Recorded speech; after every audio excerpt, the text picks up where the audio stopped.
నశించేవారు అందులో పడిపోతున్న రాయబడింది. ఈ రాత్రి పాతాళం ఎంత భయంకరమైందంటే అంత భయంకరమైంది. అంతటి భయంకరమైన నరకంలో నుంచి నువ్వు తప్పించబడాలంటే నీ సొంత ప్రయత్నం చేత తప్పించబడలేవు, నీ సొంత జ్ఞానము చేత తప్పించబడలేవు. ఈ రాత్రి నీ వాక్యమని ఇక్కడి నుంచి నాది కాదు ఈ వర్తమానం వెళ్ళిపోతే నీకంటే దురదృష్టవంతులు ఎవరు లేరు. యవనస్తులు చాలామంది చట్టం మీద కూర్చొని ఉన్నారు, ఇటువైపున యవనస్తులు చాలామంది కూర్చొని ఉన్నారు.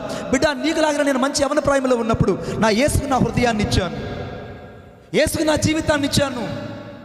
కుక్కలు దించిన ఇస్తర కంటే ఘోరమైన నా జీవితాన్ని యేసై పట్టుకున్నాడు. ఈరోజు కొన్ని లక్షల మందికి వాక్యం చెప్పడానికి, కొన్ని లక్షల మందికి దేవుని యొక్క సువార్తను అందించడానికి ఈ గార్ధాపం మీద యేసై ఎక్కాడు. కాబట్టి నేను ఈ ఊరు కూడా యేసైను మోసుకుంటూ వచ్చాను. కొట్టండి చప్పట్లు గట్టిగా, యేసును మోసుకుంటూ వచ్చాను. ఈ రాత్రి చాలామంది యవనస్తులు దేవునికి కావాలి, చాలామంది యవనస్తులు సంఘానికి కావాలి, చాలామంది సంఘ పెద్దలు కూడా దేవుని యొక్క క్రమమైన చేతులకు రావాలని దేవుడు కోరుకుంటున్నాడు.